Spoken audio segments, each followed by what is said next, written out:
Coming up, Joplin police release information on an early Tuesday morning homicide. One more morning and afternoon of marvelous mid-March weather before some afternoon and evening thunderstorms move in for the end of the work week. All the latest from the Skywatch Weather Center. And MSSU hosts a fair to help students get ahead on their careers. The 4 states' most watched news starts now. Good morning and welcome to the KOAM Morning News. It is 5 a.m. I'm Tanya Bach. We'll get to those stories and more, including an inspiring story about an artist who just got his 15th cancer diagnosis. But first, let's go check in with Michael about some thunderstorms headed our way. All quiet over 7th and range line for the time being, Tanya, but like you said, that's going to be subject to change. Give this about an hour, we'll get another good shot of our nearly full moon, officially full tomorrow, but by that point in time, we're going to be shrouded in clouds and rain. So get a good look at it this morning. All the way up to 57 right now in Oswego and in Welch, Miami, just down the road, about an 11-degree difference, only at 46.52 up north in Nevada and Vernon County. Skywatch Storm Tracker, scattered cloud activity, staying dry, however, for the morning and most of the afternoon. Paying attention to the system developing out to the west, really hasn't intruded upon our view as of yet. A weather trend for today still going to make it up into the mid, if not high 70s.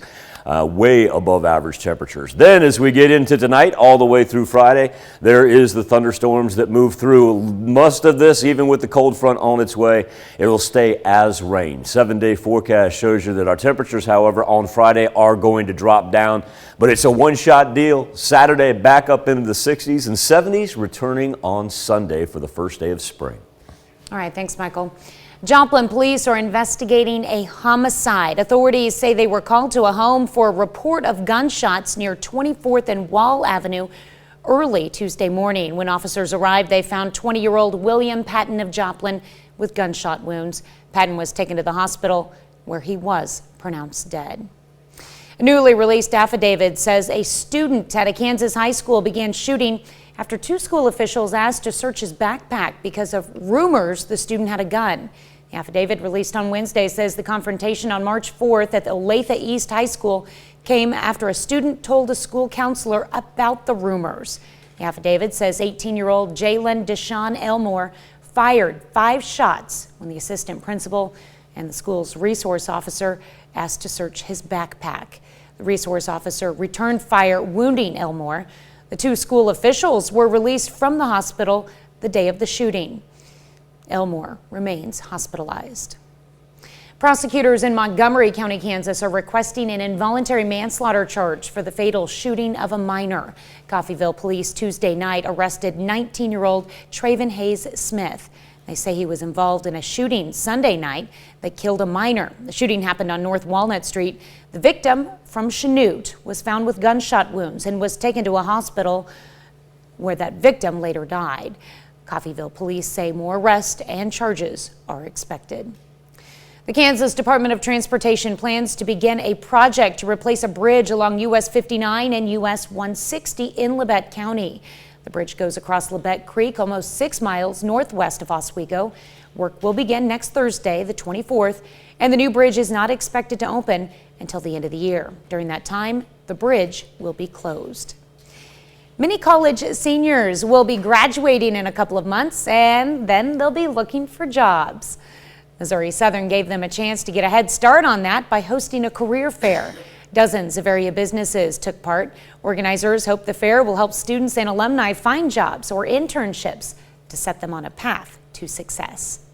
One of the big reasons that the Spring Career Fair is important for our students and alumni to attend is that they get to make the connections with the employers from our 4-state community that want to hire them. And more so, they get to practice those communication skills to verbalize their knowledge, their skills, and their abilities that they've been learning all throughout their education. This fair, hosted in the Leggett and Platt Center, is the first career fair hosted in person since the pandemic began. An artist in Anderson, Missouri is sharing his story of struggle and triumph in the hopes of inspiring others. James Wanders suffered third-degree burns on over 85% of his body when he was just 13 years old. The accident happened about 50 years ago. while burning dead chickens on his parents' poultry farm in Neosho, Missouri. Despite losing his hands and most of a leg, Wanders finds joy in his art and his faith in God. He admits that it took a while to regain his self-confidence. But it took me 13 years to get back to that place of esteem like that, right? By accomplishing all these goals in life. After being diagnosed with cancer for the 15th time, Wanders started yet another round of radiation on Monday. He hopes to continue painting, building, climbing, and doing all the things he loves for as long as possible. If you'd like to support him by purchasing some of his artwork, you can check out the link we've shared on our website at KOAMnewsnow.com. Well, since last week's tragedy, a number of area first responders have stepped in to help Joplin, including during the funeral for Corporal Cooper on Tuesday. More than a dozen agencies helped watch over the city of Joplin so its first responders could attend the funeral for Corporal Ben Cooper. 3 law enforcement agencies and the Jasper County dispatchers stepped in. Additionally, 5 fire departments helped, with each one manning one of Joplin's 5 fire stations. 4 ambulance services also stepped up for Met's ambulance. Jasper County's Chief Deputy Derek Walrod says the support they receive from the community has been humbling. Go somewhere for lunch, people offering to buy you lunch, or you go to fill up gas and somebody buys you a cup of coffee and they stop and shake your hand and thank you for everything you're doing. We're doing the same job we normally do, just they're not used to seeing us in the city limits. But it was amazing support from the community around Joplin. It was very inspiring. Area fire departments that stepped in include Reddings Mill, Carl Junction, Webb City, Dunaweg, and Oronogo. On the EMS side, Mercy, Cox, Barton County, and Newton County all provided ambulance coverage for Mets on Tuesday. It's 5:07. It'll be sunny skies and warm temperatures today. Work all the way up into the high 70s. If stop being short of a record, we'd have to get up to 82, but we'll see some 77, 78s for this afternoon and enjoy one more day of warmth. Because beginning later this evening and taking us all the way through Friday night, here come the thunderstorms in from the west and the south. Not only looking at inch and a half of rain pretty easy, sometimes up to 2 inches. Also a fair share of thunder and lightning with that as well. Now, because our ground has been so warm here for the past couple of days, that what you see out to the left-hand portion of your screen right there, we're going to keep that as rain as it rolls through. But it'll last for most of Friday and temperatures will continue to drop. It's just a one-day affair, as Saturday we're back up into the 60s. And Sunday, going to bring us more temps in the 70s. That's a look at this morning's top stories and weather in our first 7 minutes. Coming up on the KOAM Morning News, spring football practice is here for MSSU. We'll take a look. Plus, have you ever been in line and someone starts acting rude to an employee? Well, that's what happened in one restaurant in Wisconsin. The owner shut it down because of it. We'll have the story. And a student goes above and beyond for her teacher by donating a kidney. You're watching the KOAM Morning News. More real news in the morning. We'll be right back.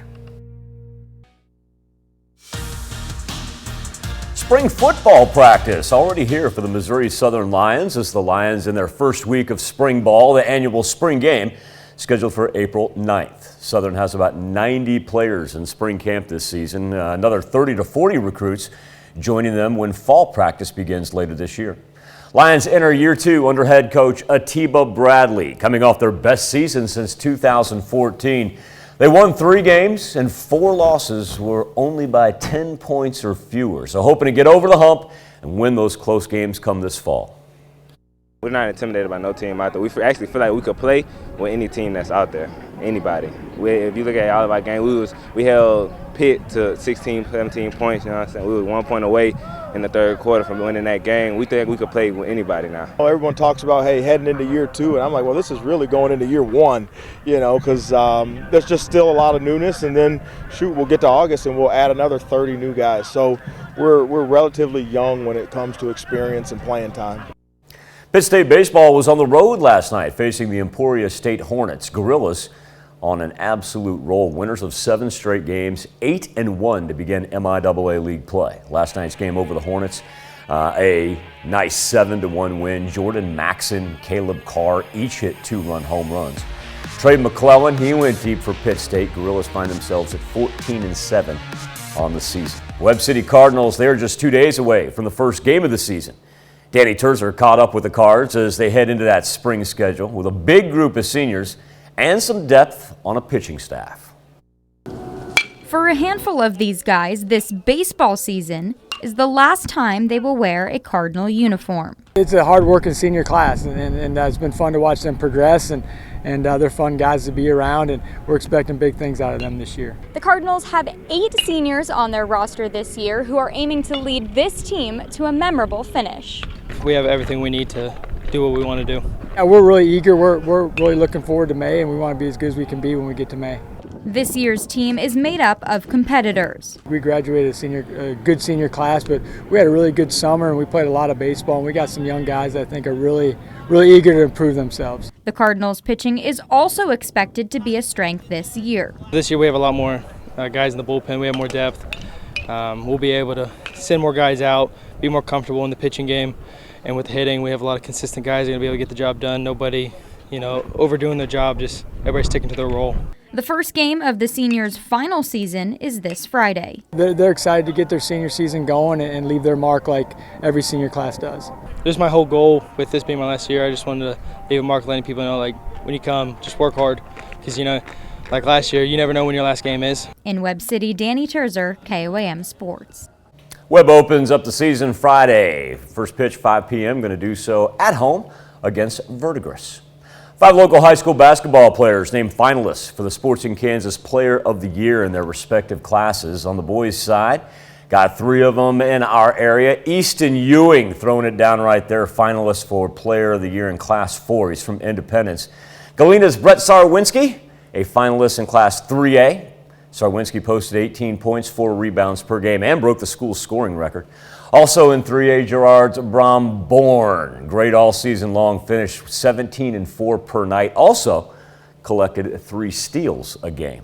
As for the girls' side, 5 local players are finalists for Player of the Year. In Class 4A, Madison Brannon out of Labette County, Frontenac's Heather Arnett, and Galena's Mia Sarwinski. They're finalists in Class 3A. In 2A, Colgan's Lily Brown and Danielle Howard from Uniontown. Winners will be announced the weekend of the 25th. Still to come on the KOAM Morning News, Tokyo reports that Russian warships came into the Tsugaru Strait, causing Japan to go on alert while it dealt with an earthquake. And a check on our 7-day forecast when the KOAM Morning News returns. Just getting ready to roll past 5:17. Still a great time for some Skywatch weather on the 7s. Our daily almanac. This is that record that I was talking about where our daily high today will actually be closer, excuse me, to the record than it will be to the averages. We'll find ourselves in the mid to high 70s. Just not quite 82 that dates back to, coincidentally enough, 1982. We've yet to have the moon sink down to actually get in our view. But remember, this will be our last chance really to have a good shot of it before it goes full tomorrow. We're just going to have to fight the clouds and the rain. We're just not going to see much of it tomorrow, quite frankly. 55 degrees over 7th and Rangeline. Pretty delightful start. A little bit warmer than what we had yesterday when we still had some 30s that were hanging about. 57 in both Oswego and in Welch. 50 in Monette. A little bit cooler down here to the southeast where we see 48 in Cassville. Let's roll 57 in Oswego as well. Our wind tracker still coming in from the south, and we'll do so. We'll get up to 10 to 15 miles per hour, gust about 25. But really, if you're waiting for the rain and whatnot, watch for the swirl. And so that's the beginning of that system as it makes its way in from the west. And it'll kind of creep down to the south as well. But so far, we haven't picked up any precipitation even through the central portion of Kansas as this thing begins to move in off the Rockies. Cloud cover going to kind of come and go. We'll still have mostly sunny skies all day long. Do want to point out, look at this out here. They got a red flag warning that popped up there for central Kansas. That would indicate a new one down there in the boot heel. Just about the boot heel. Let's go ahead and see what this is. This is a great thing about live television. Just walk over here. I know it's going to read special weather statement, but I bet you that has to do with some flooding concerns of them. That's actually going to end up being a dense fog advisory for them. So we were able to avoid ours yesterday. Anyway, back to what's out to the west. That is the severe weather watch and also the severe weather, the winter weather advisory. So they're actually going to have their temperatures plummet down, end up with a little wintry mix as this system moves in. Then you've got wind advisories all the way down through the South. As far as what we're looking at nationally, here is that line. It's not in the mood to get here anytime soon. It's going to take its sweet time and kind of sink down toward us, but you can tell right along the dividing line is certainly where we'll see some of that thunderstorm activity, but not until we get around 77 this afternoon. Now, as it does begin to start, and it'll start out to the west, here it begins to encroach, say, really get going 5, 6 o'clock is when we'll begin to see the rain. It's pretty scattered, but look, that little band right there, as it gives that counterclockwise motion, that's going to throw down some heavy rain overnight into early Friday morning. And we're going to combo that with thunder and lightning. Now you see the rain and the wintry mix indicated there in the pink. That's why they've got those winter weather advisories. But even though you see it edge toward us, our ground is just really going to be too warm to support anything. I really don't even think our atmosphere is going to be cold enough for it to even flip over. So we'll just stick with rain for the most part. But it's going to last all the way through Friday. It's not going to give up. Early Friday, that's for sure. Just kind of scattered variety moves off to the east. But then look at this, Saturday and Sunday, temperatures are great. We're right back into the 60s, if not 70 there on Sunday. Time now to turn our attention to the KOAM News Now Facebook page and our morning Insta poll. Bold move, Cotton, to send a message. A Wisconsin restaurant closing its doors for a day after customers were rude to the staff. Hillary Mintz with the story. Order up! Sizzling, flipping, serving. Cakes are down, my eggs are already in. Look at me, I'm good. Tuesday in West Bend at Skinny Vic's Diner and Coffee Stop, it was hard to steal 5 minutes with owner Vicki Lenners. You're so busy that you have to chop pineapple and talk to me. Every day is crazy, maybe because we're so short-staffed. It's going to be about 15 minutes. 4 women trying to keep up as the line grows. We don't have a dishwasher. I don't have a busser. I don't have a hose. The chef says it's been a constant struggle to get workers post-pandemic. Chefs, career servers, they were all forced to go find something else to do. Sunday, she says patience ran out. Tired of rude customers, she shut down her diner and posted this sign on the door. What happened? How did it get that bad? The fact that they have to be snapped at, just the small snide comments, like the rude comment, it breaks them down. She didn't care about business. She didn't care about losing money. She cares a lot about those employees. Vicki says since putting that sign up and closing early, the support has been overwhelming. In fact, customers even came out today just to show that they wanted to help her out. I know that they're all working hard, so we just wanted to come out and support her when we saw the message. I really hope that will help people understand what not only us, but everyone else is going through. Fighting for her staff with a side of kindness. It makes me want to cry. It's more than disappointing. It's devastating. I still got to pay rent, right? Can't just close my doors. But at the same time, I felt it was extremely important. Felt like Hillary was taking her life in her own hands, just going back there in the kitchen and doing that interview. My goodness. Our question to you, how would you handle a customer being rude to a staff member? Gave you several different choices, and you can connect to us via our Facebook page or go directly to the poll, koamnewsnow.com/vote. Be back with Health Watch next.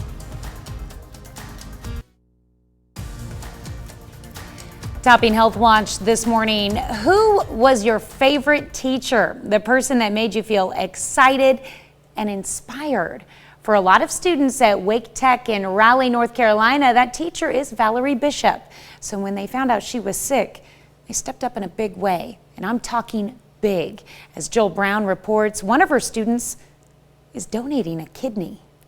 I'm sure you knew you had some students that liked you. Did you know they loved you so much? They have definitely showed their love. They have stepped above and beyond. This is how Valerie Bishop's Wake Tech students know her best. The kind, compassionate cosmetology professor with a smile that lights up the classroom. What they didn't know until a few months ago, Ms. Bishop's kidney disease had turned stage 5 renal failure, both kidneys rapidly deteriorating. It's irreversible. In desperate need of a new kidney, Bishop was finding it harder to keep the severity of her condition a secret. I shared with my students that I may be missing some time because I have to do doctor appointments, and they were inquiring, well, what was going on? When I want to do something, I do it. and I'm an arm twister. That's Carrie Fisher, one of Bishop's current students, who didn't just inquire about her professor's health, she offered up her own kidney. She wants to be the donor. Shocked? So was Ms. Bishop. And I'm like, girl, bye. No, you can't do that. And she was like, yes, I can. So since late last year, Carrie's been undergoing a battery of donor tests, hoping she's a match. She lost 38 pounds in less than 3 months to get to the acceptable BMI. There is no way, if this was not meant to be, there is no way that I would have lost that much weight. Meanwhile, Bishop's almost endless circle of current and former caring students rallied around her as well. As hope grew of a potential donor, Bishop's daughter Zoe organized a GoFundMe to help with medical costs, and former students like Daria Gonzalez, Yes, she's amazing. made it their mission to get the word out. I can't do a whole lot, but maybe just raise awareness. And that's my goal. Then that big moment, UNC Hospital alerts Carrie on her phone. She and Bishop are a match. I said, which one do you want, the left or the right? We're a match, baby. She just started bawling. And she said, I can't believe this. This wasn't just something, this wasn't a gesture, it wasn't just some empty gesture. She's willing to work for it. What did that mean to you? But my students have been such a blessing to me in so many different ways. So I'm just grateful. That's a look at one of today's top health stories. You're watching the KOAM Morning News. Be able to make it from the 50s where we start this morning all the way up to the mid 70s. Remember, thunderstorm activity coming later on this evening. We'll break down that timeline when we return right after this. Coming up, Joplin police release information on an early Tuesday morning homicide. Starting to drop our nearly full moon into view. We've got one more day to look at it because by tomorrow we're talking about clouds and more importantly thunderstorms. The latest from the Skywatch Weather Center. And Missouri Southern hosts a fair to help students get ahead on their careers. The 4 states' most watched news starts now.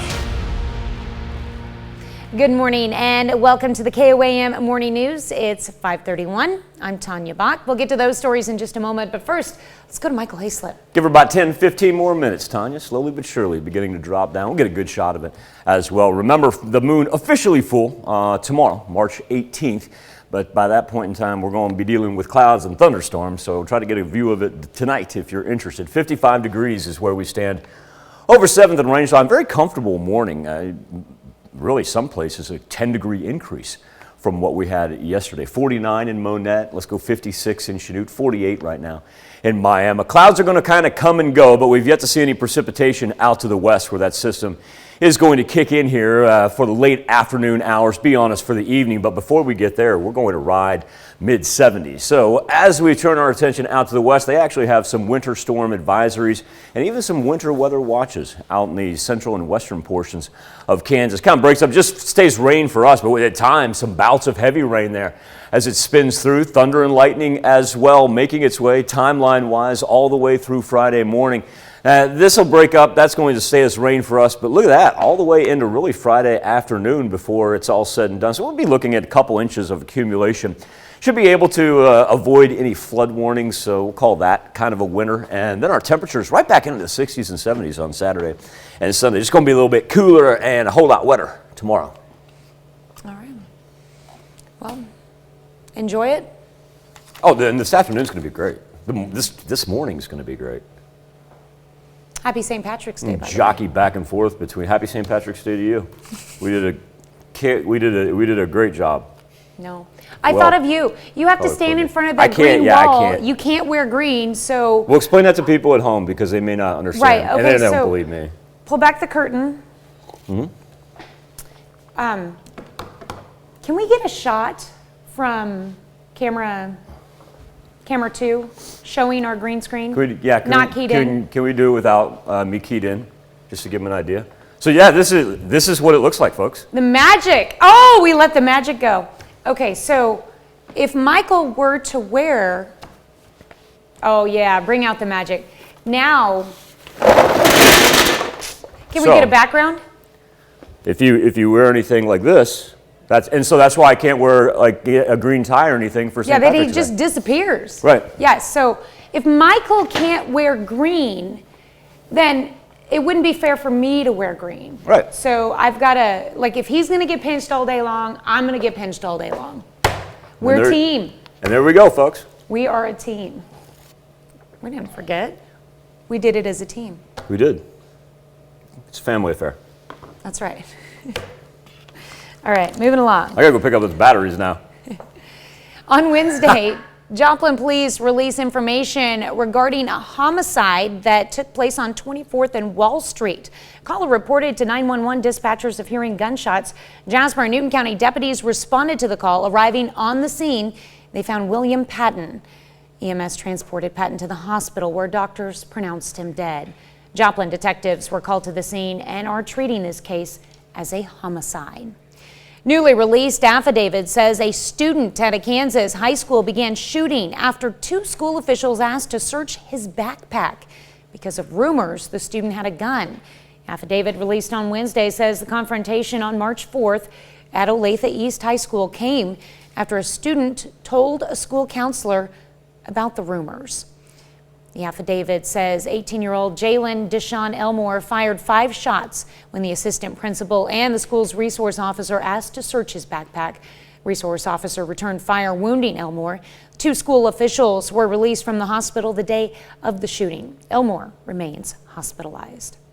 Prosecutors in Montgomery County, Kansas are requesting an involuntary manslaughter charge for the fatal shooting of a minor. Coffeyville police Tuesday night arrested 19-year-old Traven Hayes Smith. They say he was involved in a shooting Sunday night that killed a minor. Shooting happened on North Walnut Street. The victim from Chanute was found with gunshot wounds, was taken to a hospital where that victim later died. Coffeyville police say more arrests and charges are expected. Healthcare workers and others lined the hallway at Freeman Hospital yesterday as the wheelchair-carrying Officer Hershey made its way to the exit. Hershey was shot in the face 10 days ago as he confronted the suspect who had fatally shot JPD Corporal Ben Cooper and Officer Jake Reed. In a news release, the police department expressed thanks to all the Freeman Health System workers involved in Rick Hershey's care. JPD says Officer Hershey still has a long recovery period ahead and asked the people to keep him in their thoughts and prayers. As Hershey reached the exit of the hospital, he rose from the wheelchair and then walked out. Kansas Department of Transportation plans to begin a project to replace a bridge along US 59 and US 160 in Labette County. The bridge goes across Labette Creek, almost 6 miles northwest of Oswego. Work will begin next Thursday, the 24th, and the new bridge isn't expected to open until the end of the year. During that time, the bridge will be closed. Many college seniors will be graduating in a couple of months and they will be looking for jobs. Missouri Southern gave them a chance to get a head start on that by hosting a career fair. Dozens of area businesses took part. Organizers hope the fair will help students and alumni find jobs or internships to set them on a path to success. Absolutely. I think what other chance are you going to get to meet, 50 plus businesses in the Joplin area? And you make a lot of great connections being able to talk with people face to face rather than sending an email or making a phone call. This fair in the Leggett and Platt Center is the first in-person career fair there since the start of the pandemic. Here's Michael with a look at your forecast. Temperatures going to be up into the mid to high 70s later on today, but we know we got thunderstorms that are coming for tonight. And so here's our timeline once again as we see it formulate for the evening hours. Take us all the way from Thursday night into Friday morning. Got some rounds of not only heavy rain, but also going to kick some thunder and lightning in and really last most of Friday as it even tapers off and becomes a little bit scattered for the afternoon and evening hours. Hey, Michael, is Yes. customer always right?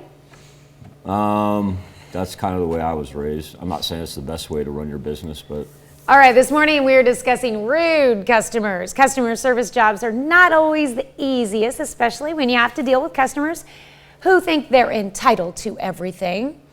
Well, some customers hopefully learned their lesson after being rude to a staff member at a restaurant who decided to close its doors for a day.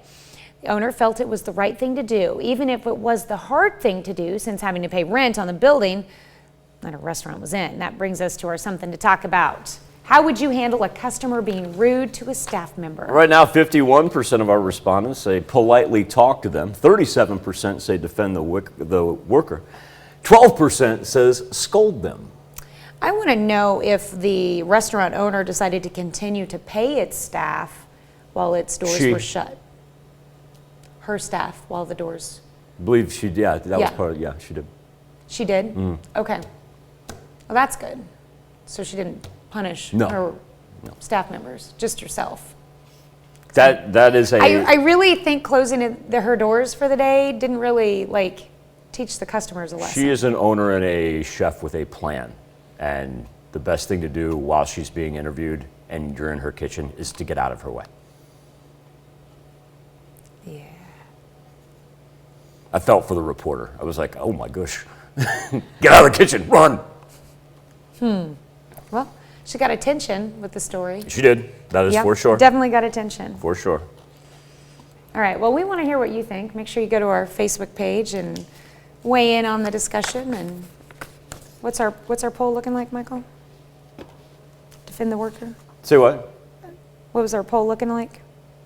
I Only 12% think that the customers should be scolded. know. I said Steve Martin was a prop comic.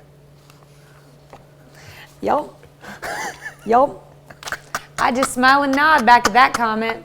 All right, that's a look at our top news stories. Coming up this half hour in the KOAM Morning News, Kate Kelly takes us to meet an artist who's been through a lot. We'll have his inspirational story. Plus, 2 Iranian British citizens see their release back to Britain after almost 6 years being detained in the country. We'll have the latest. You're watching the KOAM Morning News. More real news in the morning. We'll be right back. Topping World Watch, 4 Russian warships had passed through a strait in Japan this week, possibly transporting troops and combat vehicles to Ukraine. That's according to Japan's Ministry of Defense, which released images of the vessels, these images, spotted at the Segura Strait between Tuesday and Wednesday. The ministry said it will monitor the situation and Russian army movements with, quote, a high sense of caution. A Royal Air Force plane carrying released former prisoners of Iran, Nazim Zaghari Ratcliffe and Ananoush Assouri, landed in the United Kingdom at Breeze Norton Air Base on Thursday. Nazim Zaghari Ratcliffe was detained in Iran for 6 years when UK Prime Minister Boris Johnson announced Wednesday that her detention had ended, facilitating her return to the UK. British Foreign Secretary Liz Truss welcomed the return of Ratcliffe and Assouri on Twitter early Thursday. That's a look at some of your biggest headlines from around the world. We'll be right back with the news you need to know before you head out the door. Here's a check of today's top headlines, the news you need to know before you head out the door. On Wednesday, Joplin police released information regarding a homicide that took place on 24th and Wall Street. Caller reported to 911 dispatchers of hearing gunshots. Jasper and Newton County deputies responded to the call. Arriving on the scene, they found William Patton. EMS transported Patton to the hospital where doctors pronounced him dead. Joplin detectives were called to the scene and are treating this case as a homicide. Newly released affidavit says a student at a Kansas high school began shooting after 2 school officials asked to search his backpack because of rumors the student had a gun. Affidavit released on Wednesday says the confrontation on March 4th at Olathe East High School came after a student told a school counselor about the rumors. Affidavit says 18-year-old Jalen Deshaun Elmore fired 5 shots when the assistant principal and the school's resource officer asked to search his backpack. Resource officer returned fire, wounding Elmore. 2 school officials were released from the hospital the day of the shooting. Elmore remains hospitalized. Prosecutors in Montgomery County, Kansas are requesting an involuntary manslaughter charge for the fatal shooting of a minor. Coffeyville police Tuesday night arrested 19-year-old Traven Hayes Smith. They say he was involved in a shooting Sunday night that killed a minor. The shooting happened on North Walnut Street. The victim from Chanute was found with gunshot wounds and was taken to a hospital where that victim later died. Coffeyville police say more arrests and charges are expected. Kansas Department of Transportation plans to begin a project to replace a bridge along US 59 and US 160 in Labette County. The bridge goes across Labette Creek almost 6 miles northwest of Oswego. Work will begin next Thursday, the 24th, and the new bridge is not expected to open until the end of the year. During that time, the bridge will be closed. That's a check of today's top headlines, the news you need to know before you head out the door. Glad they're fixing that over Lubeck Creek. That thing is, I mean, they've done as much as they can with it. It's great to see that they're going to be able to do that. There's a look at our nearly full moon. It'll be full actually tomorrow. I had to take off the banner though because you'll notice the Skywatch weather logo just wants to conveniently cover it up right now. 55 degrees is where we stand. Very quiet 7th and Range Line. We will take that on a Wednesday morning. 50 in Iola. Let's roll 48 in Monette and 47 in Cassville. So just a tad bit cooler down to the southeast. Miami hanging in there at 48 as well. Our wind tracker as it comes in from the south, we'll have some 25-mile-an-hour gusts, but this is the interesting part. We start to see it circle and swirl. That's the beginning of that system that's going to work in and eventually bring us thunderstorm activity, but that won't happen until later tonight. Clouds going to come and go. We'll still go with mostly sunny skies for our Thursday. Check out what they do have out in central Kansas right there. How about some winter storm watches that last all the way really from the Nebraska-Kansas state line down to about the Oklahoma-Kansas state line, an indicator that they're going to cool off quickly. Ours should stay simply as rain, however. And there it is, beginning to formulate out there on the far west. It's in no hurry. This thing is not moving, but about at a snail's pace. Good thunderstorm activity for early Thursday morning over the mid-Atlantic, and really a whole bunch of warm temperatures still infiltrating from Texas up through Oklahoma and giving us that nice little warm bubble. You can tell Kansas City just about on the northern edge of that warmth. It's going to really have us about 15 to 17 degrees above our average high for this time of year. Normally we top out about 60. We're going to be able to roll 77 here by the time it's all said and done. Now, as we work overnight, here comes some of the precipitation action. Remember, we talked about it being out to the west. And so as it begins to roll in, say we get started, I'd say probably about 6, 7 o'clock. Start off as light, but then we're going to pick up some of the orange and the red there, indicating some very heavy rain at times, and also too sporadic thunder and lightning will be involved with this. This is a far cry from what we experienced Monday night into Tuesday. As it continues to roll through, don't worry about that. I really don't think that's going to play a part in us. Of course, that's where they have those winter weather watches, just to the west of Wichita. But then we really see that flip over to rain simply because we've been so warm for the past couple of days. Now, our temperatures on Friday, I do want to point out, they are going to fall down. I don't think we'll get to the freezing mark. But also the rain, even as it pushes off to the east, it becomes a little bit more scattered and kind of tapers off as it moves. But timeline-wise, rather impressive in the fact that it's going to last the majority of Friday. After it pushes out, Saturday and Sunday, looking great right there, 66 and 72. Remember, Sunday also our first day of astronomical spring with the spring equinox. Be back with more KOAM Morning News right after this. Hi, I'm Scott.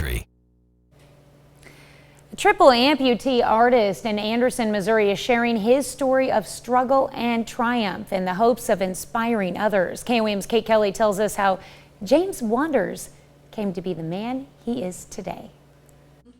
James Wanders is a man who knows what it means to struggle. In fact, Struggle is the name of one of his award-winning paintings. The struggle doesn't ever end. You know, my paintings are talking to me about my life, about our lives, you see. Yeah. When he looks back over the years, Wanders feels compelled to share his story of being burned and rising through the ashes. It all began on Thanksgiving Day, back in 1971, when a then 13-year-old James was burning dead chickens on his parents' poultry farm in Neosho. I poured this diesel fuel on a bunch of chickens inside of a 55-gallon barrel. And the can blew up in my hands as I was pouring it in there. And that's when the fire just poured down me, you know, like water, just whoosh. And I rolled, you know, like they tell you to, you know. But diesel fuel is an oil-based type fuel. It, you know, wasn't going out. And right out of football season, I took off running. His stepfather managed to stop him and put out the flames, but the damage was done. 85% of Wanders' body was covered with third-degree burns. When he regained consciousness, one of his hands had already been amputated. A leg and his other hand would soon follow. The pain was excruciating. They took the skin off the bottom of my feet and the top of my head every 14 days for 8 months. Skinned me, you know, alive. Despite his suffering and setbacks, Wanders remained determined to succeed. He was at the top of his welding class at Crowder College and continues to create art, paintings and sculptures with just as much character as him. People have no comprehension of what I can do with metal hands. They always have seen me as handicapped until I get on a pool table with them and beat them real bad, and then they realize, wait a minute, this guy's got an advantage, not a disadvantage. Wanders gives all the glory to God, thanking Him for his beautiful wife and children, hoping his story will help someone else who may be going through adversity, encouraging them to seek a higher vantage point for perspective. I don't want anybody to suffer at all, but I know suffering's what brought me around, to who I am now. In Anderson, Kate Kelly, KOAM News. After being diagnosed with cancer for the 15th time, Wander started yet another round of radiation on Monday. He hopes to continue painting, building, climbing, and doing all the things he loves for as long as possible. If you'd like to support him by purchasing one of his artwork, you can check out the link we've shared on our website at koamnewsnow.com. An amazing man. We'll be right back. Start in the 50s, end up in the 70s as we find ourselves about 2.5 minutes until the top of the 6 o'clock hour. Delightful start, great looking moon. I'm just out in the parking lot. As a matter of fact, doesn't even feel like we need the parking lot lights. The moon illuminates it so well on this Thursday morning. Sunrise officially over Joplin at 7:26. Got south winds of 10 to 15 miles per hour, gusting up to 25. Sunny and warm until the thunderstorms kick in. That'll be later tonight. System comes from the west, spins over down to the south with some heavy rain, thunder, and lightning as well. We'll break down that timeline right after this. Coming up, a 911 call turns into a homicide investigation in Joplin. It's a nearly full moon for our Thursday morning. You're going to want to get a shot of it now because when we reconvene by Friday, we'll have thunderstorms. They are on the way, and we'll have the latest from the Skywatch Weather Center. And Missouri Southern students get ready to kick off the work phase of their lives with a career fair. The 4 states' most watched news starts now. Good morning and welcome to the KOAM Morning News. It is 6 a.m. I'm Tanya Bach. We'll get to those stories in just a moment. But first, let's go to Michael Hayslip in the Skywatch Weather Center. Stay in college, you kids. Enjoy that time. Don't get in a hurry. I mean, career fairs are great and whatnot, and we're happy to take part in them, but also to enjoy that. Don't be in a hurry to get in that workforce, is what I'm saying. Enjoy the time. Tanya, there we are with our nearly full moon. Officially, it'll be full tomorrow. However, we're going to have clouds and thunderstorms that are going to obscure our view by the time we get to Friday morning. So enjoy it while you can, because it certainly is a gorgeous sight over 7th and Rangeline, where right now we are looking at current conditions. There we are. That sit at 54 degrees. So it's been pretty stagnant. We haven't seen a whole lot of movement on the thermometer. Humidity not too bad, 69%. We will see an uptick in the wind as it'll come in from the southeast eventually, gusting up to 25 miles per hour. Pretty much low to mid 50s, hard to beat. We've seen a nice little bump up down in northeast Oklahoma. Miami and Grove already increasing by 4 degrees, now up to 52. Clouds are going to come and go, but we'll still go with mostly sunny skies for the duration of our Thursday morning and afternoon. Then we sit back and we await our thunderstorm activity. Rolls in from the west, going to be pretty well organized, especially when we compare it to what we had from Monday night into Tuesday morning. Bounce of heavy rain sweeping in from the south right there. And not only that, that's going to pack some thunder and lightning with it as well, as it has that counterclockwise motion, continues to turn over. They've got winter weather advisories west of Wichita, and really by the time it gets past here, though, it'll begin to break up. Ours will stay as rain as it pushes through. But look at that timeline. After it gets started tonight, say about 6 or 7, it lasts us all the way through Friday. So we'll be picking up a couple inches of accumulation. 7-day forecast as temperatures drop on Friday. We rebound on Saturday and Sunday, right back into the 60s and then 70s to finish off the weekend. All right, thank you, Michael.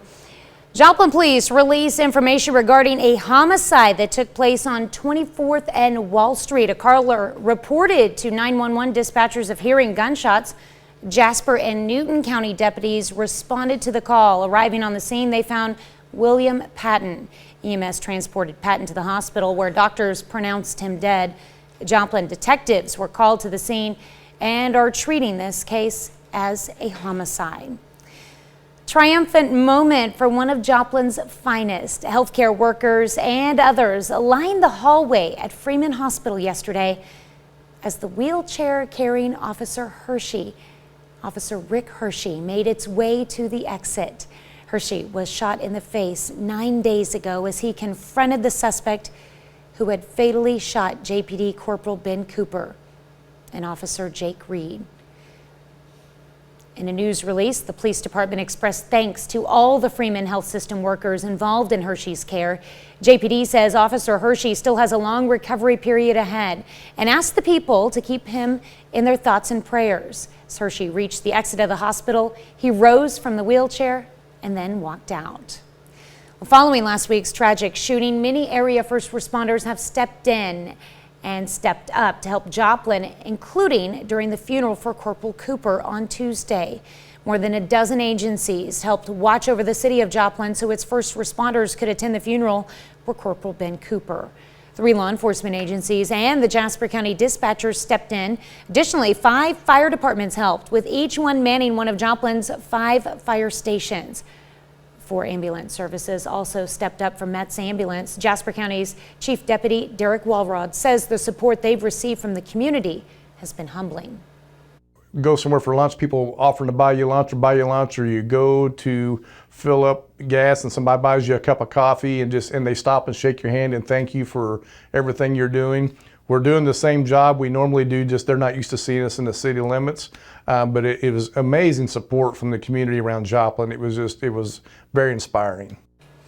Area fire departments that stepped in include Reddings Mill, Carl Junction, Webb City, Dunawig, and Oronogo. On the EMS side, Mercy, Cox, Barton County, and Newton County all provided ambulance coverage for Mets on Tuesday. As graduation looms for many college seniors, they'll soon be looking for jobs. Missouri Southern gave them a chance to get a head start on that by hosting a career fair. Dozens of area businesses took part. Organizers hope the fair will help students and alumni find jobs or internships to set them on a path to success. Absolutely. I think what other chance are you going to get to meet, 50 plus businesses in the Joplin area? And you make a lot of great connections being able to talk with people face to face rather than sending an email or making a phone call. This fair in the Leggett and Platt Center is the first in-person career fair there since the start of the pandemic. Well, yesterday, in a virtual meeting with U.S. lawmakers, Ukrainian President Volodymyr Zelensky gave an impassioned entreaty for more help to support his country's fight against Russia. President Biden, along with most Western leaders, have shied away from the idea of Ukrainian no-fly zone as a direct provocation to Russia. The White House did announce an $800 million aid package to Ukraine that includes anti-aircraft systems, small arms, and specialized drones. This as accusations of the bombing of civilian targets continue. 6 nations have called for a United Nations Security Council meeting to be held today on the war. We'll have more on the war in Ukraine in our next half hour. On this date, in the year 461 AD, St. Patrick dies. For 40 years, St. Patrick worked tirelessly to serve the people of Ireland, and much of his life is the stuff of legend. For example, he's said to have baptized hundreds of people on a single day. He's also credited as using a 3-leaf clover to describe the Holy Trinity. In art, he's often portrayed trampling on snakes in accordance with the belief that he drove those reptiles out of Ireland.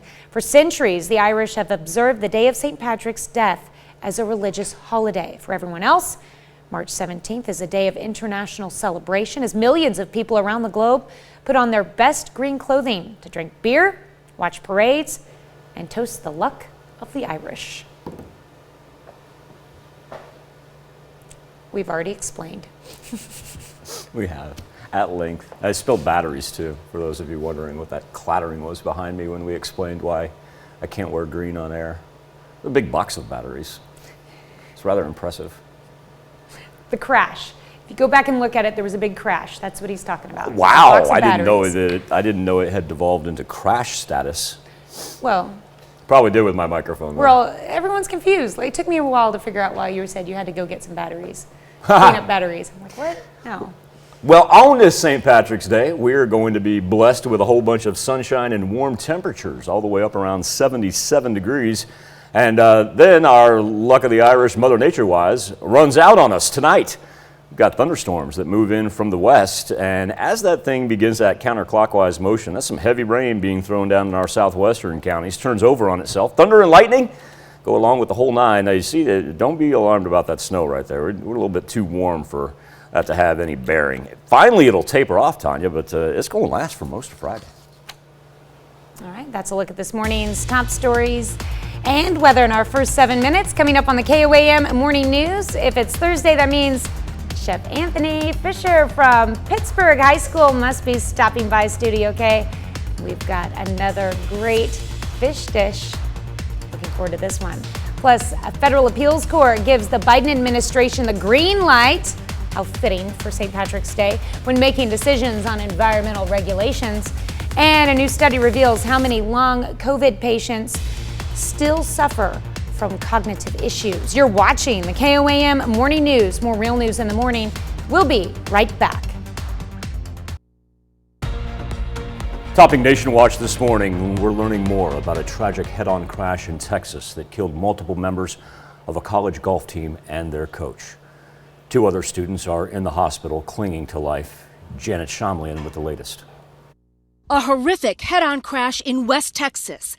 9 dead, including 6 members of a college golf team and their coach, who was driving the passenger van, heading home from a competition to the University of the Southwest in Hobbs, New Mexico. 2 teammates are in critical condition. The driver and passenger in a pickup truck, authorities say, crossed the line into the path of the van, also died. It's a very tragic scene. It's very, very tragic. This is the spot where it happened. It's along a 2-way highway with no lighting. The golfers were about 60 miles from their university. Tyler James was head coach of the men and women's golf teams at the university. Freshman Lacey Stone also among the dead. Today, our affiliate KTVT spoke to her grandmother, Carol Patterson, by phone.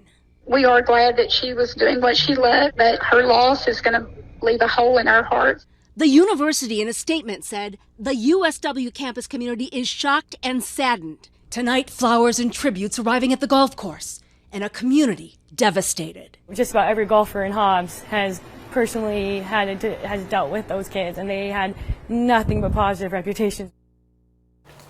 Golfing community and the school, very, very small. It's a tremendous blow to all of them. The NTSB telling CBS News it is sending a 12-member team to investigate the crash. 3 different challenges to restrictive voting laws in Texas have been knocked down by a federal appeals court. Fifth Circuit denied a 2020 challenge to the state's ban on straight-ticket voting. Then, in a second ruling, judges denied a pandemic-related challenge to the Lone Star State's mail-in voting regulations. Now, the third case to be shot down, it was a 2019 lawsuit targeting Texas's verification rules for mail-in ballots. Now, in all 3 cases, the Fifth Circuit Court said the lawsuits failed on procedural grounds. 2 of the 3 judges on the federal panel were appointed by former President Trump. A federal appeals court ruling the Biden administration can use a key climate metric when making decisions on environmental regulations. It's known as what's called the social cost of carbon. Metric estimates the cost of carbon emissions when deciding leases for oil and gas drilling or fossil fuel regulations. Now, when he took office, President Biden set the cost at $51 per ton of carbon dioxide emissions. He had been expected to update that figure in February, but was sued by 10 Republican-led states. U.S. District Judge blocked the estimate, saying it would drive up costs and decrease state revenues. But the appeals court then overturned that ruling. Steve Bannon wants to use advice from his attorney to defend himself from a contempt of Congress charge. Former advisor to former President Trump was in a Washington, D.C. courtroom for a pretrial hearing.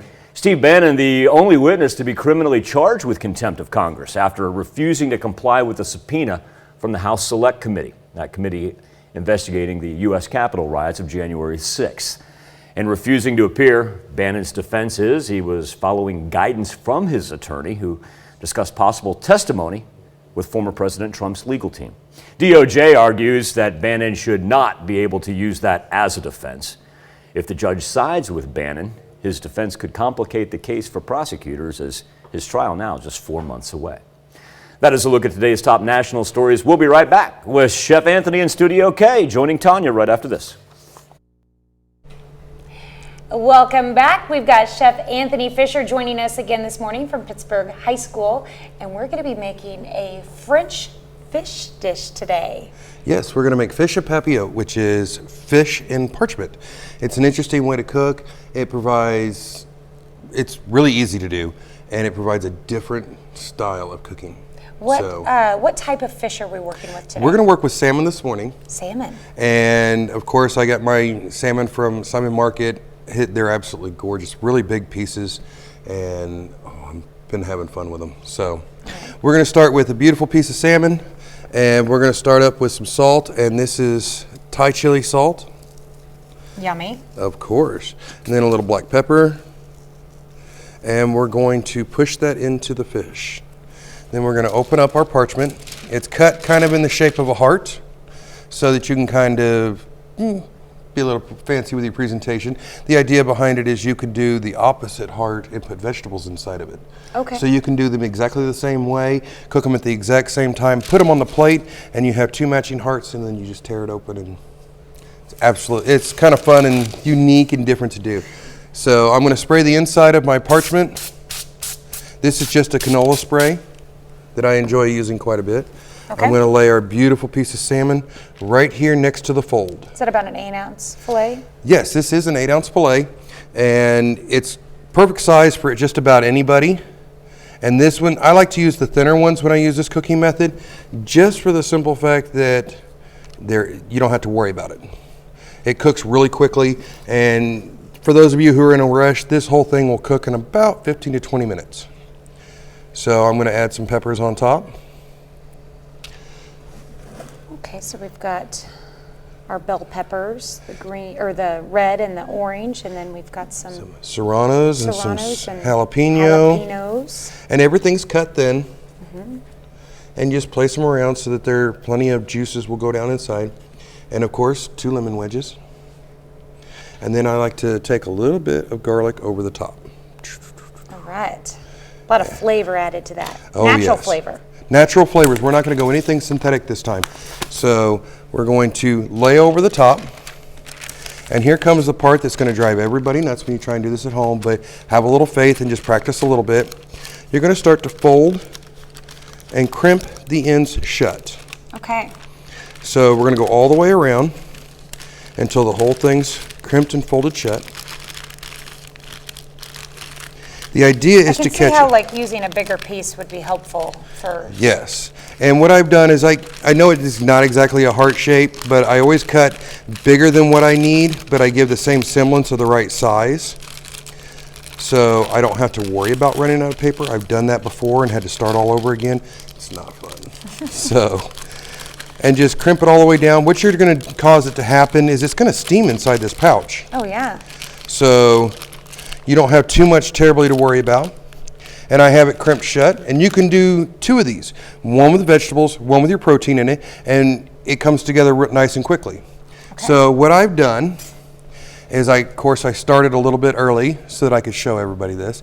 But this is a convection air roaster.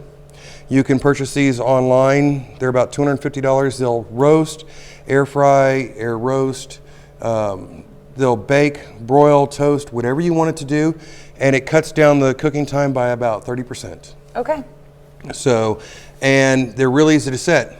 Pick what you want it to do, tell it what level it's sitting on, and turn it on. It'll go from 0 to 500 degrees in 90 seconds. Oh my goodness. So it's really nice. And with And the magic of television. We were feeling the outside. It's hot, but it's not too terribly hot. I'm touching it. I'm not horribly burning myself. So I have the same thing right here. You just lay it right inside on top of the basket. Set it 450 degrees, roughly 20 minutes, and turn it on, and away it's going to go and cook up for us. So here. Oh my goodness. We have. Oh, wow. Look at that beautiful smell. Mm-hmm. Look at that beautiful piece of fish. Oh, and it just, I don't have anything to cut into. Well, right there, I brought you that. Give it a second to cool off, because it's going to be really hot, really steaming inside of there. We might have to let this go to break as I try it out, but wow. Now, do you recommend eating the peppers too? Oh yes, everything's going to have a nice flavor. Here, I want to put some combination. There. Probably when I'm eating it on air, I shouldn't eat the spiciest of the peppers. Might be a good idea. Okay, that's really hot. Ooh. Let that cool.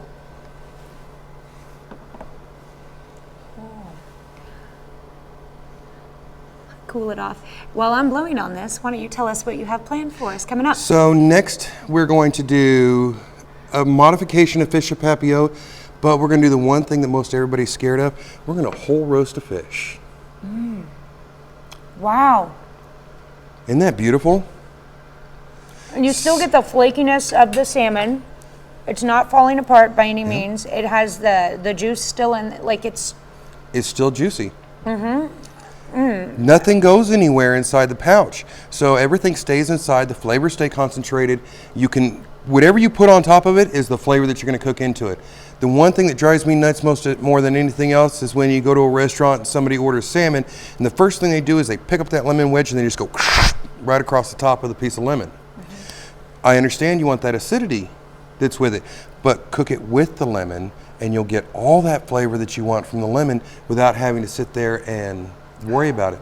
That is delightful. Isn't that wonderful? Is delightful. And we're, like you said, coming up on Fox 14, K-Wait Morning News. In our next hour, we're going to be cooking a whole fish. Yes, we're going to whole cook a tilapia. Tilapia, how exciting. All right, looking forward to that for sure. And looking forward to that one finishing as well. Well, I'm happy to be here. It's spring break, so I should be at home on vacation, but I couldn't help but come see you guys. Instead, you couldn't hang out with your kids today, so you donned your green and joined us. That's right. My kids were waiting to see which hat I was going to wear today, so I told them I was only going to wear it for St. Patrick's Day, and they were kind of interested, so we'll see what happens. All right, this is delicious. Later this morning, we'll have this recipe on our website, KOAMnewsnow.com. Keep it here. We'll be right back.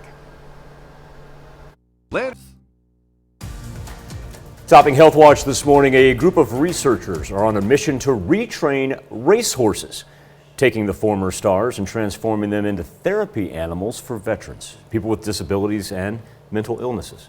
Jackie Ibanez with more on the challenges and progress being made to help give these creatures a new life and a new purpose.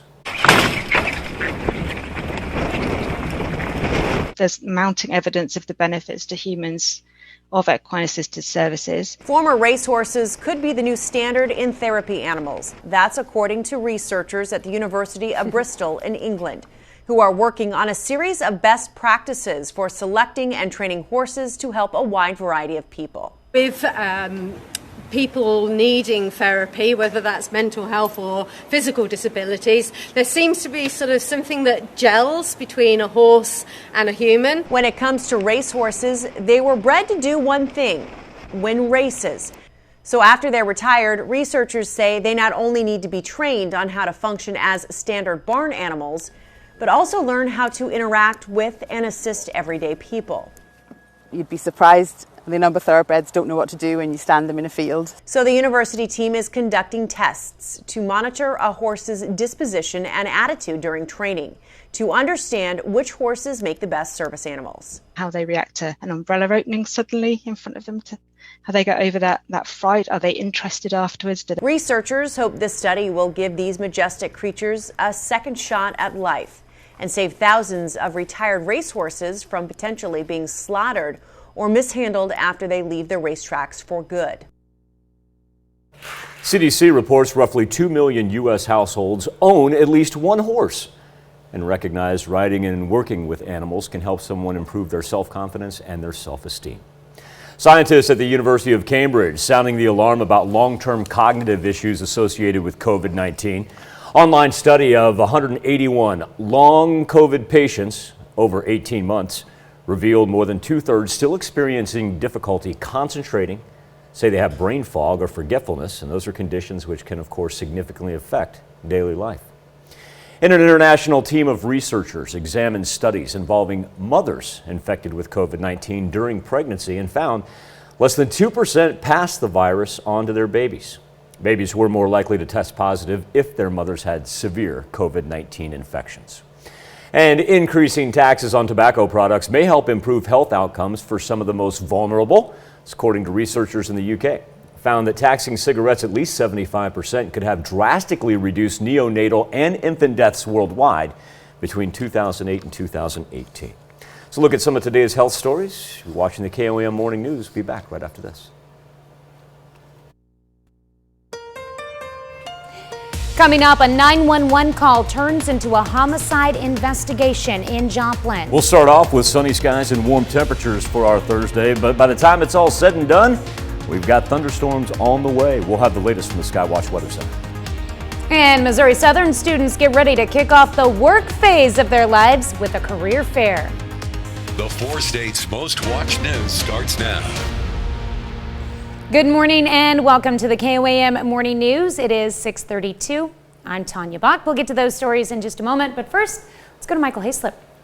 Pretty neat shot right there of our almost full moon over 7th and Rangeline. Gorgeous Thursday morning. 54 degrees is where we stand at Joplin Regional Airport. 56 already in Oswego. Quite a variety here. We've been cooler down south of I-44. Still high 40s in Monette, Cassville, and Anderson, and while it's already 54 and 55 in Chanute and Parsons, respectively.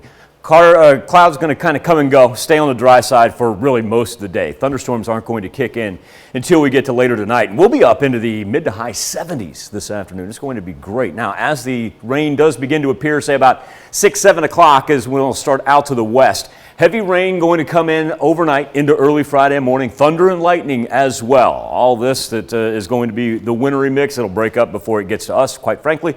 We're just a little bit too warm for that, thank goodness, and really doesn't taper off until we get into Friday evening. Now, while our temperatures drop on Friday, it is just a one-shot deal because Saturday and Sunday looking delightful with temperatures back up into the 60s, if not 70s, for the first day of astronomical spring.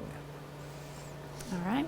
On Wednesday, Joplin police released information regarding a homicide that took place on 24th and Wall Street. A caller reported to 911 dispatchers of hearing gunshots. Jasper and Newton County deputies responded to the call. Arriving on the scene, they found William Patton. EMS transported Patton to the hospital where doctors pronounced him dead.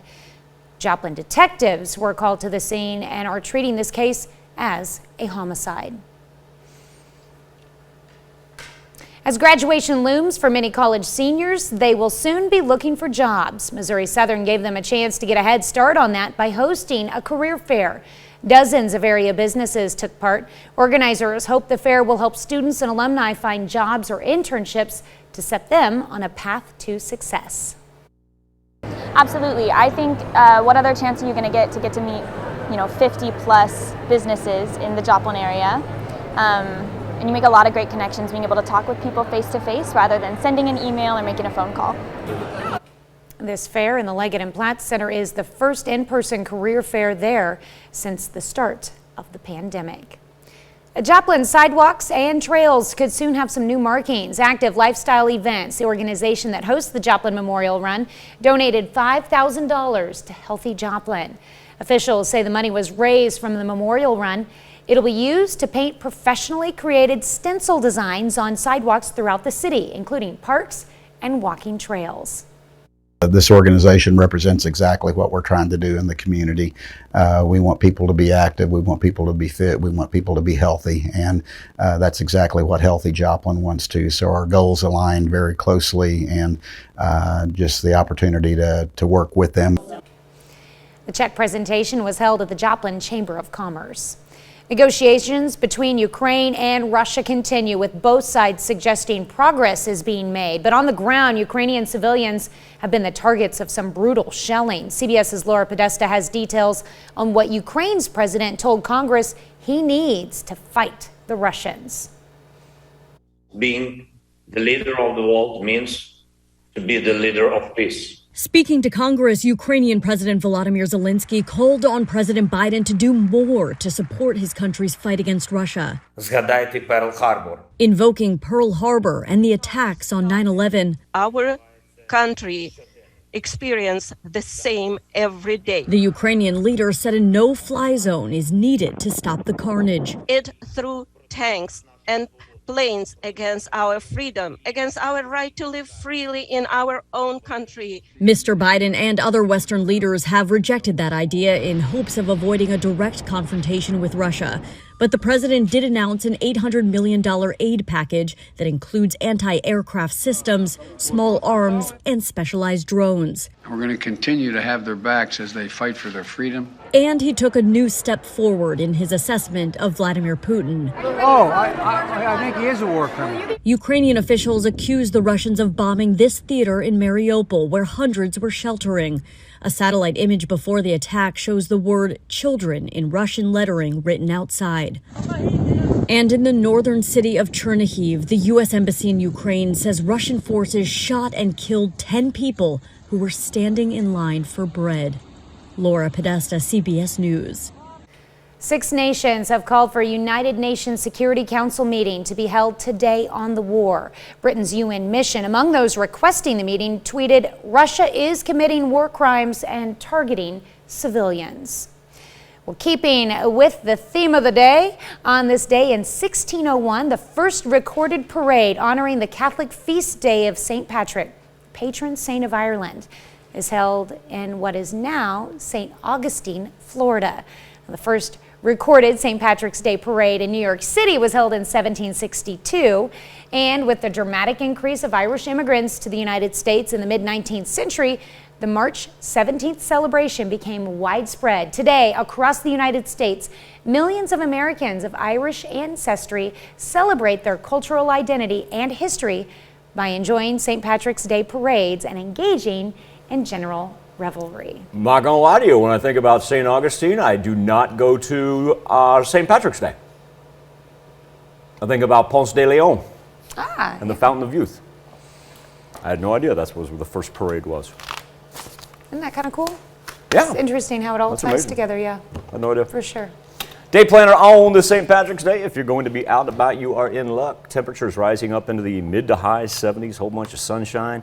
Now remember, enjoy the afternoon, because by the time we get to tonight, the thunderstorm activity carries us into Friday morning. Cooler temperatures too as we head toward the weekend, down to the 40s tomorrow.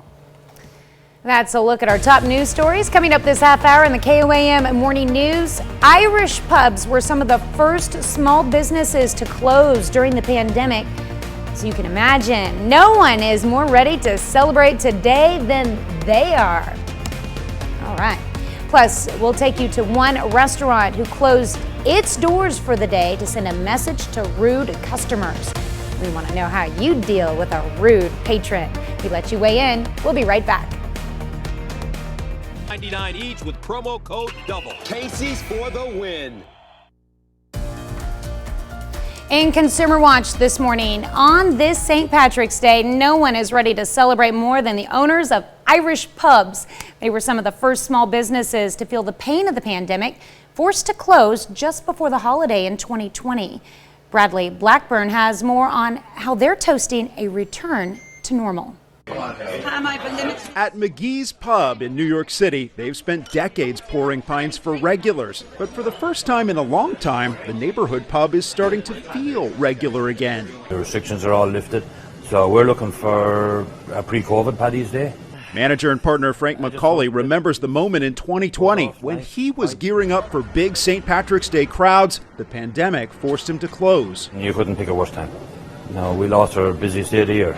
Pubs have always been more than a place for a drink. They're part of the community. It brings the neighborhood together. But so many pubs didn't survive the pandemic. Irish pubs have closed across the country, from Boston to Denver, Dallas to Sacramento. Well, the Irish are known for their hospitality. Sean Murphy writes about New York bars for his website Murph Guide. Tracking pandemic closings, he's counted 25 Irish pubs in Manhattan permanently shuttered. That's more than 10%. What is lost when one of these pubs closes? A business owner loses his livelihood, employees lose their jobs, people lose their favorite watering hole. So losses on both sides of the bar. Guys, how are we doing? How's everything here? So this St. Patty's, survivors like McGee's are celebrating and counting on others to join in. Getting back to doing what we do, running a pub.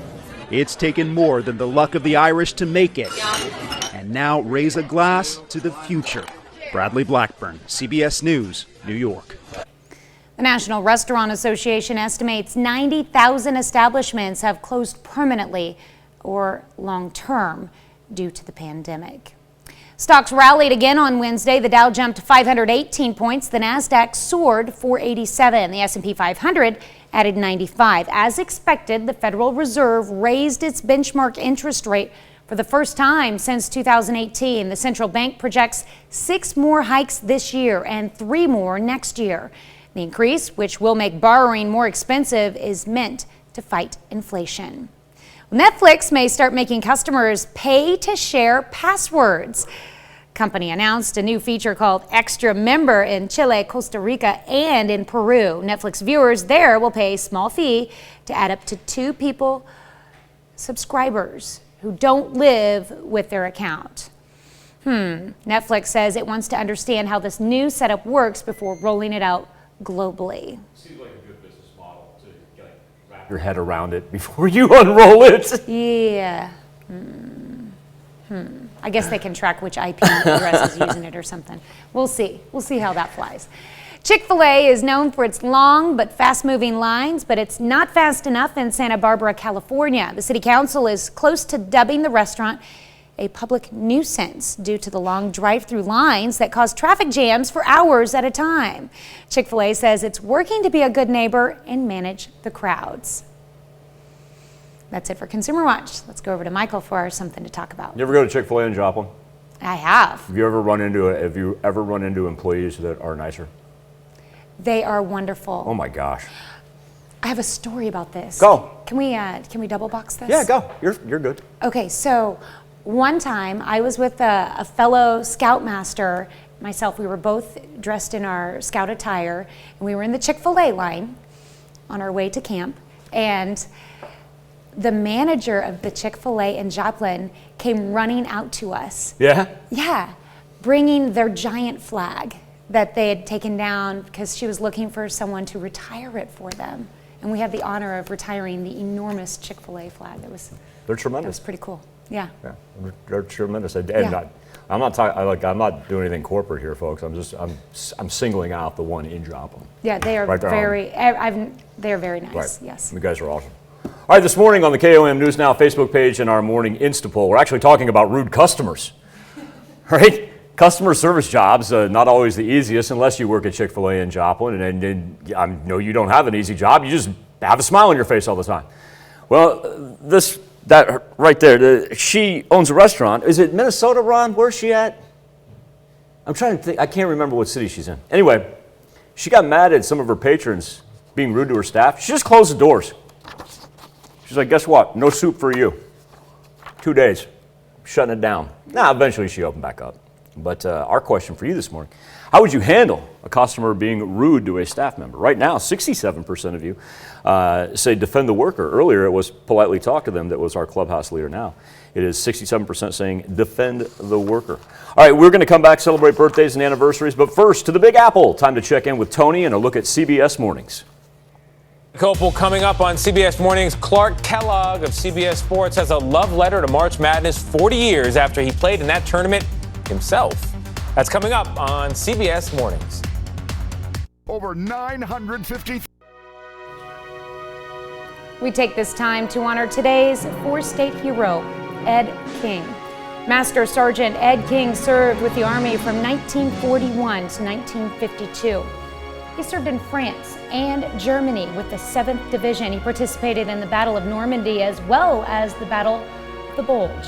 His hometown, Joplin, Missouri. We thank you. Today's four-state hero, Ed King. The birthday list begins with Amelia Jolie Wilbur. Look at the smile on that kiddo's face. Who could be happier to be number one than Amelia Jolie? Kiddo, birthday wishes with love from Mom, Dad, Gigi, Papa, and don't ever forget Aunt Yee. I love this picture. I just want to give her hugs and kisses. Oh my goodness, she's so cute. She's a ball of energy, you can tell. Yes. Oh, happy birthday. I hope you have a wonderful first birthday, Amelia Jolie.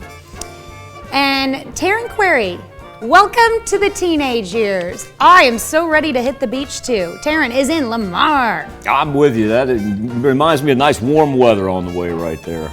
Tristan Johnston turning 17. Tristan, a very happy birthday to you. He's celebrating out by the water in Oswego. All right. And Matt Alloway turning 39 years old this year. Growing up on me, Matt. Matt is in Parsons. Happy birthday. And in Wyandotte, Sharon Bartley. Speaking of great beach pictures, How beautiful is that? Sharon celebrating her 42nd birthday. Happy birthday. And thank you for that picture. That is great. Oh, the pictures like that give us hope, Michael. For warmth. It's coming. And then we'll be complaining again. All right, and we've got Chris and Holly Johnson celebrating their 21st anniversary this year. Congratulations to the Johnsons in Columbus. And we got who that is. Courtney Head, our master control operator, celebrating a birthday as well. Courtney, a very happy birthday to you. You like the black and white look as well. All right, that's a cool picture. Welcome to the team, Courtney. All right, and Jan Showalter in Parsons, Kansas. Happy birthday to you. A little while since we had a Wetzel birthday on there. Yeah, Troy Wetzel in Pittsburgh, turning another year wiser. Happy birthday. Darlene Miller, a very happy birthday to Miss Darlene in Miami. Marcel Norman, celebrating a birthday in Pittsburgh. And Wib and Pat Moen, they're celebrating 49 years of marriage. And Wib and Patty, #1, congratulations in Fort Scott. And I want you to know, this comes with lots of love from your kiddos. A happy birthday and happy anniversary to all. Now here's Tanya Bach with a very important birthday announcement. That's right. You can be a part of the KOAM Birthday Club by going to our website and signing up. And once you do, you'll get special deals from local businesses. Go to KOAMnewsnow.com and sign up for the KOAM Birthday Club today. Coming up when we transition to the KOAM Morning News on Fox 14, the face of NASCAR is changing quite a bit as Danye Bacchus introduces us to a couple of trailblazing women of color who are taking on this male-dominated sport. Once again, when we transition over to the KOAM Morning News on Fox 14, we'll be back right after this. Here's a check of today's top headlines, the news you need to know before you head out the door. On Wednesday, Joplin police released information regarding a homicide that took place on 24th and Wall Street. A caller reported to 911 dispatchers hearing gunshots. Jasper and Newton County deputies responded to the call. Arriving on the scene, they found William Patton. EMS transported Patton to the hospital, where doctors pronounced him dead. Joplin detectives were called to the scene and are now treating this case as a homicide. Newly released affidavit says a student at a Kansas high school began shooting after 2 school officials asked to search his backpack. Because of rumors the student had a gun. The affidavit released on Wednesday says the confrontation on March 4th at Olathe East High School came after a student told a school counselor about the rumors. The affidavit says 18-year-old Jalen Deshaun Elmore fired 5 shots when the assistant principal and the school's resource officer asked to search his backpack. The resource officer returned fire, wounding Elmore. 2 school officials were released from the hospital the day of the shooting. Elmore remains hospitalized. Prosecutors in Montgomery County, Kansas are requesting an involuntary manslaughter charge for the fatal shooting of a minor. Coffeyville police Tuesday night arrested 19-year-old Traven Hayes Smith. They say he was involved in a shooting Sunday night that killed a minor. The shooting happened on North Walnut Street. The victim from Chanute was found with gunshot wounds and was taken to a hospital where that victim later died. Coffeyville police say more arrests and charges are expected. Kansas Department of Transportation plans to begin a project to replace a bridge along US 59 and US 160 in Labette County. The bridge goes across Labette Creek, almost 6 miles northwest of Oswego. Work will begin next Thursday, the 24th. The new bridge is not expected to open until the end of the year. During that time, the bridge will be closed. That's a check of today's top headlines, the news you need to know before you head out the door. Sunny skies and temps up into the high 70s later on today. Sunny, warm, and a little bit breezy. Then we get ready for tonight when the thunderstorms kick in, move in from the west and the south. Going to bring us some heavy rains at times, especially early Friday morning. Thunder and lightning as well. And even though it tapers off as it moves to the east, timeline pretty impressive as it'll last into Friday evening. Back up into the 60s on Saturday, though, and 70s on Sunday. Well, coming up today, March Madness has officially tipped off. That means our noon show today will be preempted by the NCAA basketball tournament. Not just today, but tomorrow as well. Of course, your morning news continues on KOAM with CBS Mornings coming up next. President Biden calls Russian President Vladimir Putin a war criminal as civilian deaths mount in Ukraine. Or you can switch on over with us on Fox 14, where your only local morning news continues. This morning, Chef Anthony Fisher packs up his rod and reel and heads back into Studio K to do some more fishing. And this time, we're cooking a whole fish. Do me a favor. Be safe. Enjoy your basketball. We'll do this all again tomorrow morning. And we'll do it again. Buying new appliances? Metro